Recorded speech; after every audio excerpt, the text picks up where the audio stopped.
The fear of success is something that no one likes to talk about, but it's the fear that holds most people back.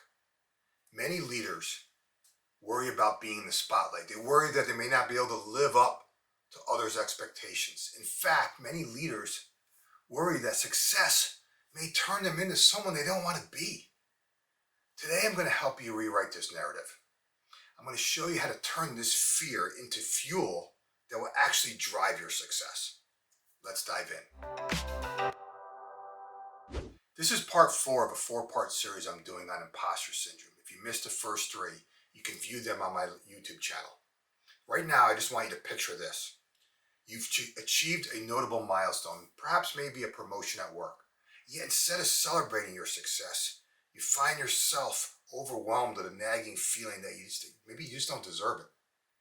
Welcome to the intricate world of the imposter syndrome. See, we live in a world that's captivated by success stories. However, there's a shadow behind many of these stories that very few people dare to confront, and that is the fear of success. See, the fear of failure is what everyone wants to talk about. It has a spotlight. However, the fear of success haunts ambitious souls who dare to dream big. What if everything you've been taught about success was wrong? See, I was misguided about success. I, like you, was trained and programmed to work harder, move faster, and do more. And for years, right, I was led to believe that success was something I had to chase 24/7. I used to drive myself so hard that despite everything I achieved, nothing ever seemed to be good enough.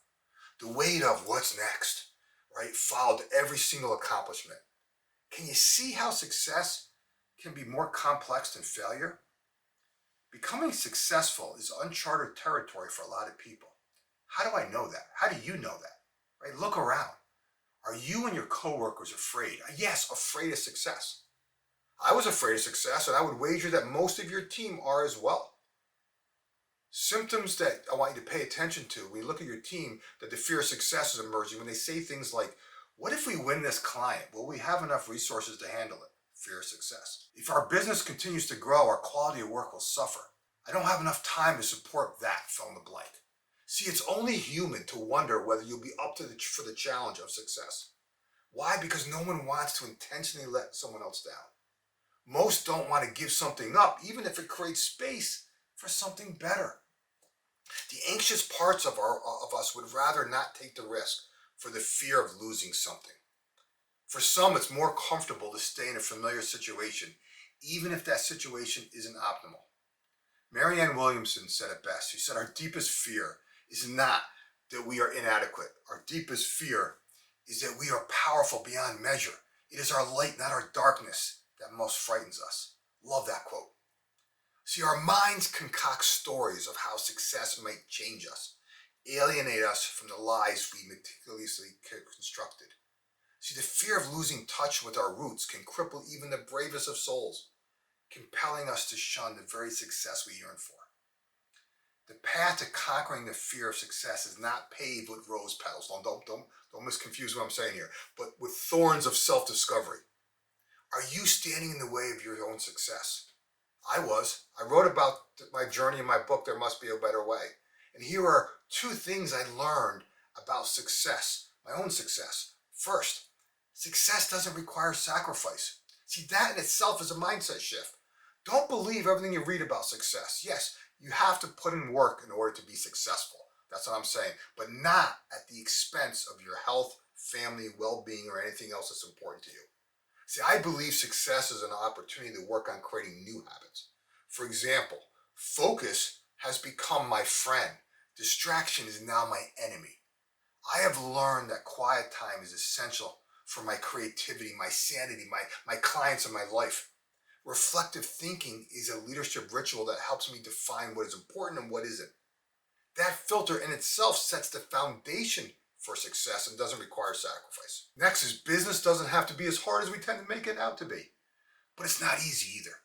See, success is not something you have to fight for, but instead something you create. I built a business that both honors and blesses me and the life I want, and my clients and what they're trying to achieve. I care so much about my clients and want to provide exceptional service. So I created a system to support that level of value. Together, we work on the things that move the business forward, or we question doing it. Not everything is a fire that requires immediate response. We use red flags only for red flag things, right? We set boundaries and define clear expectations so no one's disappointed. I provide honest feedback even when it may be hard for others to hear because authentic feedback is essential for growth. Just because I tell my clients to do something doesn't mean they have to do it. They, like me, must learn to trust themselves. The same is true for those you lead. So what I'm trying to tell you is embrace the unknown, the uncertainties and the discomfort. Acknowledge that success is not a final destination, but a journey of growth and transformation. Replace those stifling shackles of perfectionism with a commitment to progress, a commitment to learning and evolution. You can rewrite the narrative of your success story. Challenge the false and negative beliefs that fuel fear and replace them with affirmations of your capabilities. Surround yourself with a support system of mentors and peers who understand the battle you're fighting and let their stories of resilience fuel your own. If you want to elevate your leadership and expand your view of what success looks like, go to clevelfreedom.com and book a call. I would love to spend some time with you and give you the roadmap to champion growth for yourself, your team, and your business. I included a link in the description. If you and your team are still living in a world of endless limitations and holding yourselves back, let me at least buy you a copy of my book. Only thing I ask is for you to pay shipping. That book is called Freedom to Experiment, How to Ignite a New Level of Energy, Focus, and Momentum in Yourself and Your Team. Follow the link in the description and I'll personally sign a copy for you. Okay, if you like what I shared today, do me a favor, give it a thumbs up, drop a comment below related to your business, and of course subscribe, because each week I'm sharing content to help you and your team embrace change, focus your efforts, and accelerate results. Remember this, you're just one idea away. We'll talk to you soon.